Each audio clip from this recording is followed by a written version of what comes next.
sobre a morte dos talk shows, que são aqueles programas de entrevista que você tem na televisão, geralmente à noite. O Jô Soares, aqui no Brasil, durante muito tempo teve um programa desse. Danilo Gentili tem outro conhecido aqui no Brasil também. E esse formato de programa surgiu, na verdade, nos Estados Unidos, né? Ficou muito famoso por lá.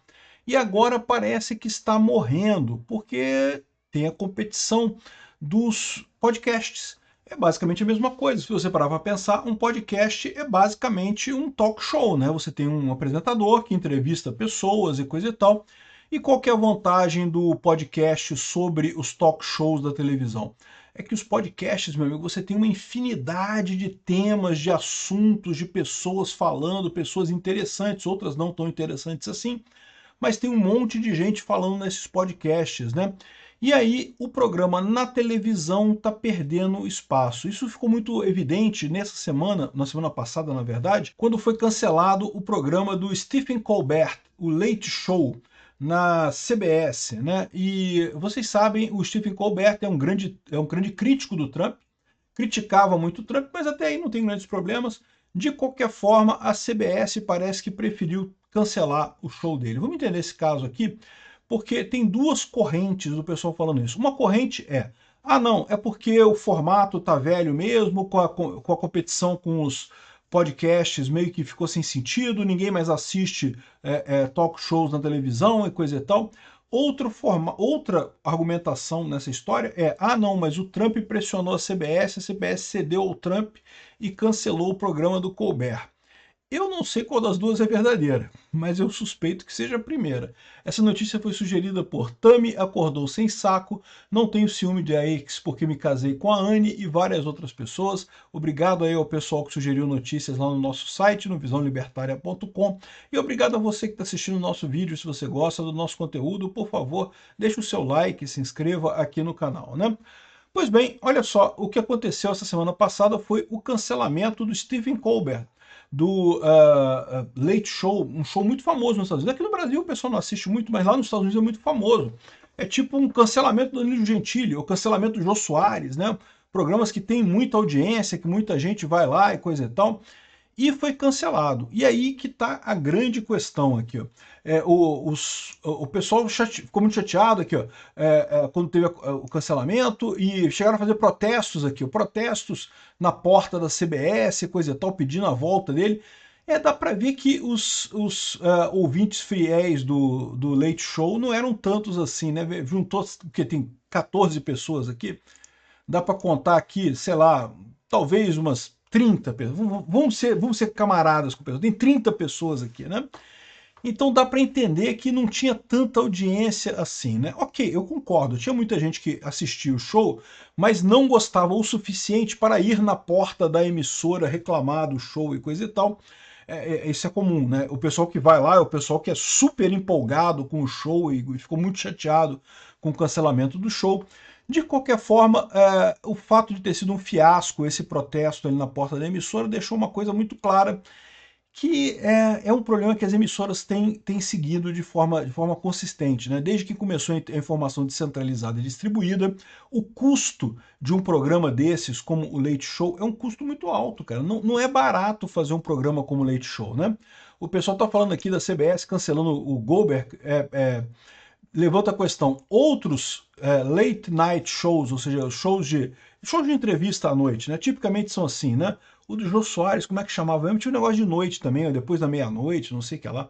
Tinha um negócio de noite também, mas enfim. Eles vão ser cancelados depois e parece que já tem mais alguns na agulha e tem alguns já que estão sendo preparados para serem cancelados. Mas o problema que eles estão apontando aqui não tem nada a ver com o Trump, tá? Sim, o Trump não gostava do Colbert, mas esse tipo de coisa, bicho, olha só, no momento que você é político, você ser criticado, não tem o que fazer, cara. Você vai ser criticado mesmo, não tem jeito, né? O que eu acho que é o grande problema dessa história é justamente a concorrência com a informação descentralizada e distribuída. De novo, é o que o pessoal fala aqui, ó. Aqui, ó. Parece que o que está próximo de ser cancelado é o Jimmy Kimmel Live, que é um outro programa que tem lá na Paramount, é isso? Agora eu não sei. É porque são televisões americanas, eu não assisto televisão americana por motivos óbvios. Eu não assisto nem a brasileira, né? Muito menos a americana, né? Mas enfim, e talvez seja o próximo a ser cancelado. E a visão que eles estão dizendo aqui é que o problema é o YouTube. O YouTube tem views muito grandes, o pessoal gosta muito de assistir os podcasts no YouTube, mas qual que é a principal diferença nessa história toda? A principal diferença, se você falasse assim, não, mas o show do Jimmy Kimmel, né, lá no YouTube, também tem muita gente que assiste pelo YouTube. Da mesma forma, o Colbert, muita gente assiste o Colbert pelo YouTube. Então, assim, não seria um problema ter o YouTube. O problema do YouTube, eu vou explicar qual que é a diferença no custo, né? Para você fazer um programa como o Colbert, é um programa caro pra caramba. Você vê que tem auditório, tem várias câmeras, tem toda uma edição, tem todo um negócio, né? Cheio de paranauê, não sei o que lá. Ao passo que a maior parte dos podcasts aqui no Brasil, e lá nos Estados Unidos também, e no mundo inteiro, né? São, sei lá, no máximo 3 câmeras com um cara lá mudando de uma câmera para outra e acabou, e é só isso aí mesmo. E não estou dizendo que seja barato, né? Tem um custo, né? Botar essas câmeras todas e coisa e tal, tem um custo. Mas é um custo muito menor que o da televisão, entendeu? Né? Não tem cameraman em podcast, né? O pessoal bota as câmeras lá pré-definidas e coisa e tal, em posições específicas, fica só um editor ali na hora de coordenar o feed, né? Decidindo de que câmera que vai o feed, né? Então, assim, é um problema realmente esse tipo de coisa para a televisão. O problema não é que o programa da TV aberta seja ruim. Não é, ele é bom. Ele ainda tem muita audiência. A questão é que ele compete com outros programas que têm uma audiência comparável, talvez não maior, mas comparável, e que são muito mais baratos de fazer.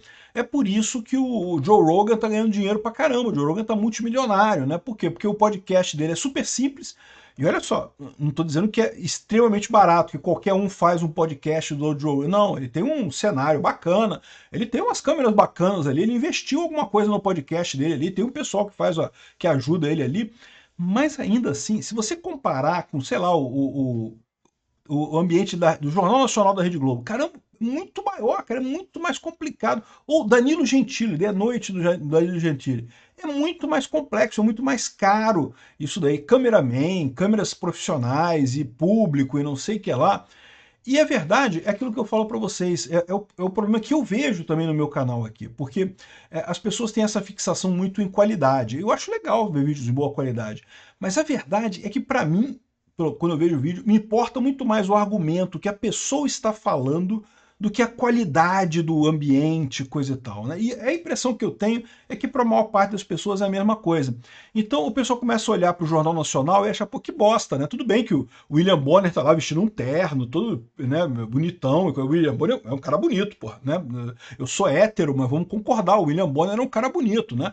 E, pô, o ambiente todo bonitão lá, com, né, cheio de coisas atrás, efeitos especiais e coisa e tal. Mas, porra, e aí, cara? Só fala merda o cara, bicho. Aliás, fala não, ele lê de um teleprompter, um monte de merda que o pessoal bota pra ele falar ali, né?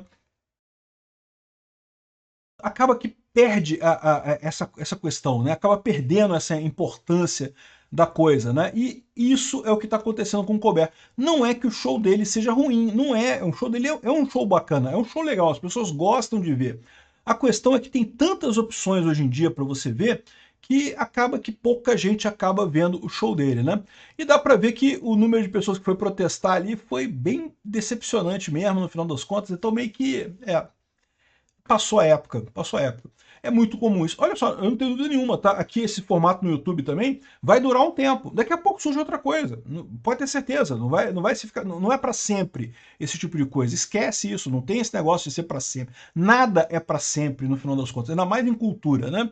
Então, essas coisas são assim, não é porque a CBS deixou de sacanear o Trump, tá? Porque o pessoal tá falando assim, não, porque a CBS parou de fazer o Colbert porque não queria sacanear o Trump. Pois é, a CBS é quem paga o South Park. South Park, vocês viram, tem um episódio agora com o Trump de peru pequeno comendo o Satanás, né? Ou seja, assim, para você ver, ter uma ideia, sim, eles continuam criticando o Trump do mesmo jeito. Não é este o problema. O problema não foi o Trump que mandou tirar o Colbert Show, na coisa e tal. A questão é a competição da internet. E aí é que eu falo para vocês, é uma coisa ruim? Eu não acho, cara. As coisas evoluem, é assim mesmo que acontece, né? A mídia tradicional está ficando para trás. O problema todo é justamente quando a mídia tradicional começa a querer forçar a barra para continuar relevante quando não é mais. Um caso específico, um caso clássico disso, É com o jornalismo aqui, olha só a Folha de São Paulo aqui, ó. Crise do jornalismo deixou terreno fértil para a erosão da democracia. Não podemos permitir permanecer passivo à manipulação de algoritmos e governos autoritários e coisa e tal. Eles estão criticando o Trump, aquela coisa toda das redes sociais e coisa e tal, para esconder a própria falha. Eles são o velho, eles são a coisa que acabou. Hoje em dia você faz as coisas só com informação do Twitter. Ah, mas essa matéria aqui, você mostrou a matéria aqui do Splash, mostrou a matéria da CBS, mostrou a matéria da própria Folha e da Revista Oeste. É verdade, mas se eu quisesse, eu fazia só com Twitter, só com fonte aberta. Eu faço isso todos os dias. Na guerra da Ucrânia eu faço um vídeo lá no Mundo em Revolução em que eu falo a situação na guerra da Ucrânia só com fontes abertas lá do Twitter, de outras fontes abertas também. O Live Web Maps, o Understanding War, só com fontes abertas, sem jornalismo tradicional socialista. E funciona muito bem, a verdade é essa, né? Então, ou seja, o que está acontecendo, que a Folha está reclamando aqui de erosão da democracia, é uma falácia. O que está acontecendo é um modelo de negócio da mídia tradicional que está morrendo, e está morrendo mesmo. E eles têm que se adaptar, e tem empresas que estão se adaptando bem. A Revista Oeste é uma que está se adaptando bem, Gazeta do Povo é outra que está se adaptando bem. A Folha de São Paulo não está se adaptando bem. O Globo não está se adaptando bem. Ao contrário, tenta se segurar pedindo ajuda do governo, pedindo censura, querendo calar os outros, né? A própria Revista Oeste tem uma reportagem interessante do IBESP aqui, ó. Isso já passou alguns dias aqui, 22 de julho de 2025. Fake news na grande mídia impacta 3 vezes mais do que nas redes sociais. E esse é o grande ponto, né? Assim, a grande mídia, tem fake news? É lógico que tem. A internet tem fake news? A internet tem fake news, certamente tem fake news na internet. E é um problema? É um problema, eu sempre falo isso. Fake news é um problema na internet, é chato pra caramba isso. Só que, o que acontece? Tem fake news em qualquer lugar, inclusive na mídia tradicional. E aí qual que é o grande problema? Que a mídia tradicional, justamente por se colocar numa posição de suprassumo, isento e não sei o que lá, quando tem fake news na mídia tradicional, é muito mais impactante do que as fake news em rede social. Quando você tem a rede social, aqui no YouTube, por exemplo, você vai ver o meu vídeo aqui, você pode não concordar com o que eu estou falando. Vai ter gente aqui nos comentários criticando o que eu estou falando. Sempre tem alguém criticando o que eu estou falando. E é normal isso. Essa é a beleza da internet, né? Você vai ver outros canais falando de outras formas sobre esse assunto. Você vai ter pontos de vista diferentes. Quando você tem a mídia tradicional, não. A Folha, se você reparar, a matéria da Folha é a mesma do Globo, é a mesma do Estadão, é tudo uma grande massa que fala a mesma coisa e que se dizem isentos, dizem que são jornalistas, não porque é igual, porque a gente relata a mesma coisa e coisa e tal, mas quando você pega ali e dá uma olhada no padrão do que eles publicam, caramba, é esquerdismo do início ao fim, cara. É impressionante, bicho. É muito esquerdismo desse pessoal. Então o que está acontecendo é isso. Eu acho que é uma coisa positiva. É por isso que a esquerda está morrendo. Não é que a direita tenha crescido e virado um juggernaut, né? uma super força para destruir a esquerda. Não, é que a esquerda está morrendo, porque perdeu a coisa que dava garantia a ela, que era a imprensa esquerdista. A imprensa esquerdista está perdendo força, inclusive na televisão. E daí a direita está crescendo.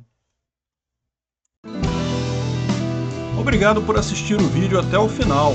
Além de curtir, compartilhar e se inscrever no canal, considere se tornar patrocinador com valores a partir de R$ 1,99. Clique no botão Seja Membro abaixo para saber as condições e vantagens de patrocinar o canal. Mais informações sobre o nosso projeto, visite nossos sites indicados na tela.